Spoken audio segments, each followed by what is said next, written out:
ito naman muna, minsan sa reunion, pamilya man yan o classmates at kaibigan, hindi maiiwasan ng mga negatibong komento na matatanggap mo mula sa ibang tao.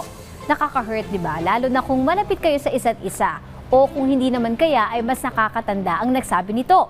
Paano nga ba makasurvive sa ganitong sitwasyon ng hindi nasasakripisyo ang inyong mental health at relasyon?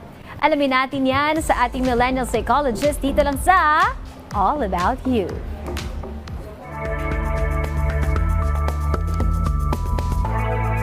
Magandang araw. Ako nga pala si Rian Portuguese, your millennial psychologist, at welcome sa All About You, kung saan ito ang safe space nyo at pag-uusapan natin ang tungkol sa'yo. Sabi ni Jenny, papalapit na, no? O papalapit ang malaking reunion namin ngayong bagong taon. Kinakabahan na naman ako sa mga tiyahin ko na maraming sasabihin sa akin. Kapag hindi ko na naman sila kinausap, sasabihin nila may attitude. Kapag makikisama naman ako naman yung maapektuhan.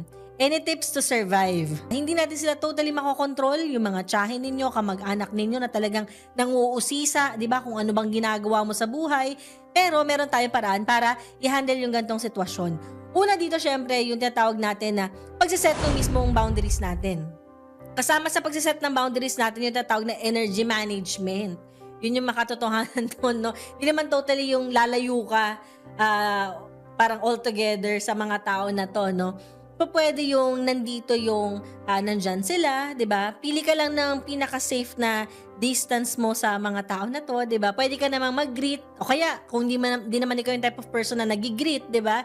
Kasi hindi mo rin kayang mag-greet dahil nga medyo masama loob mo sa mga ganitong klaseng kamag-anak, 'di ba? Pwede ka naman ngumiti or tumango, 'di ba? Konting small talk kung ayaw mong pahabain yung mismong usapin, at least 'di ba yung mag-nod ka lang kung sakali, 'di ba? And then nandun na yung pwede ka mag-move sa ibang circle ng kamag-anak mo na dun ka komportable. Pangalawa, yun yung gagawin natin.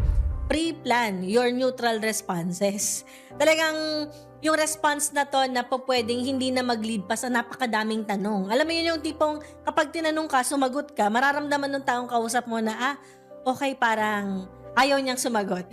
Pwedeng i-plano mo na yung mga neutral response mo na pwedeng doon na siya magtatapos. Ganyan. Pwedeng ganyan. Halimbawa, kasi kunwari nagtanong sa'yo, pwedeng simple mga sagot mo, ganun po ba? Ganun. Okay, sana maging okay. Mga ganyan. O kaya, working on it po. Yun. Magkaroon tayo ng safe person sa event, di ba? Or sa gathering. Pwedeng pinsan mo, pwedeng tiyahin mo na mas understanding, or tito mo. Depende.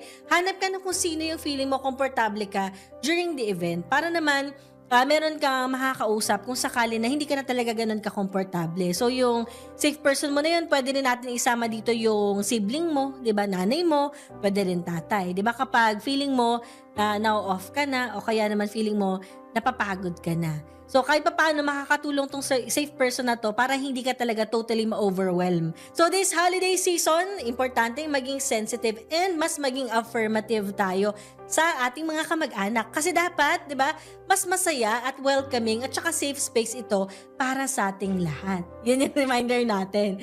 So, hopefully nakatulong sa ito, Jenny, no? At maging handa ka na sa darating na bagong taon. Kung kayo ay may similar na concern tulad ni Jenny, pwede kayo magtanong sa ating email, no? I-send ninyo yung tanong na yun sa email na makikita ninyo sa ating screen.